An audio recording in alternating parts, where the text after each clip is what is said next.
আল্লাহ রাব্বুল আলামিন রমজান মাসে 1 টাকা দান করার দ্বারা 70 টাকা দানের সওয়াব দিয়ে থাকে।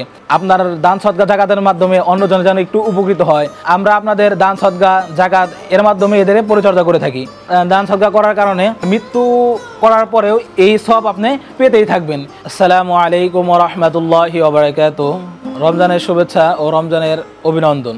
তো রমজান মাসে আমরা আল্লাহ রাব্বুল আলামিনের ইসলামের 5টি স্তম্ভ কালেমা, নামাজ, রোজা, হজ, জাকাত, এই 5টি স্তম্ভের মধ্যে অন্যতম স্তম্ভ হচ্ছে জাকাত। তো আমরা রমজান মাসে জাকাত প্রদান করে থাকি। জাকাত দেওয়ার উদ্দেশ্য আমাদের উদ্দেশ্য থাকে যে আমরা ব্যবসায়ী যারা আছে ব্যবসায়ীর মালকে পবিত্রতা করার জন্য।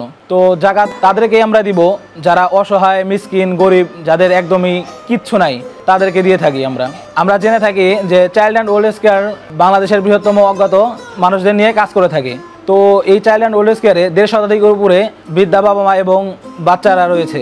আমরা এইদিকে লক্ষ্য করে দেখতে পাই এদের রাস্তা থেকে উঠানো হয়, এদের গায়ে পচন থাকে, শরীরে পচন থাকে, এদের পরিচর্যার ক্ষেত্রে আমাদের ব্যয়বহুল খরচ হয়ে থাকে।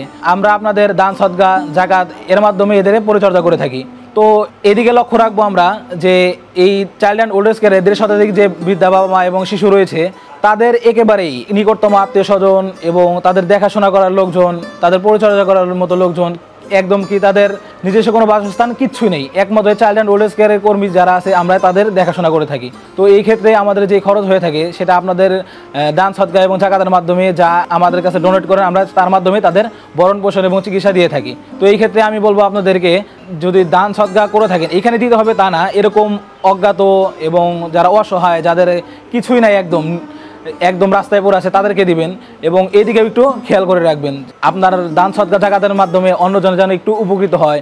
আপনার এই উপকৃতের দ্বারা আল্লাহ রাব্বুল আলামিন রমজান মাসে 1 টাকা দান করার দ্বারা 70 টাকা দানের সওয়াব দিয়ে থাকে। তো এই ক্ষেত্রে আমরা লক্ষ্য করে দেখব যে যেখানে অসহায় আমার 1 টাকার দ্বারা কারো উপকার হচ্ছে কিনা সেই দিকে খেয়াল করে আমরা তাদেরকে দিয়ে থাকবো ইনশাল্লাহ। জাকাত দেওয়ার ক্ষেত্রে আমরা যারা ব্যবসায়ী আছি আমাদের ব্যবসায়ের যেই বিপদগ্রস্ত হওয়ার সম্ভাবনা থাকে আল্লাহ রাব্বুল আলামিন সেই বিপদকে কাটিয়ে দেন এবং এই জাকাত প্রদান করার দ্বারা অপর এক ব্যক্তি উপকৃত হয়। উপকৃত করার দ্বারা সেই ব্যক্তি আপনার জন্য ইহকাল এবং পরকালের মাগফিরাত কামনা করে থাকে এবং আপনার পূর্বপুরুষদের মধ্যে যারা মৃত্যুবরণ করেছে আল্লাহ রাব্বুল আলামিন তাদেরকেও কবরে শান্তি দিয়ে রাখে। এবং আমরা যারা দান সদকা করব, দান সদকার সবচেয়ে বড় মহৎ কাজ হচ্ছে সদকায়ে জারিয়া। দান সদকা করার কারণে মৃত্যু করার পরেও এই সওয়াব আপনি পেতেই থাকবেন। মৃত্যুবরণ করার কারণে বান্দার কোনো আমলই তার স্থায়ী থাকে না একমাত্র সদকায়ে জারিয়া ছাড়া। তো দান সদকা এগুলা সব সদকা জারিয়ার মধ্যে পড়ে।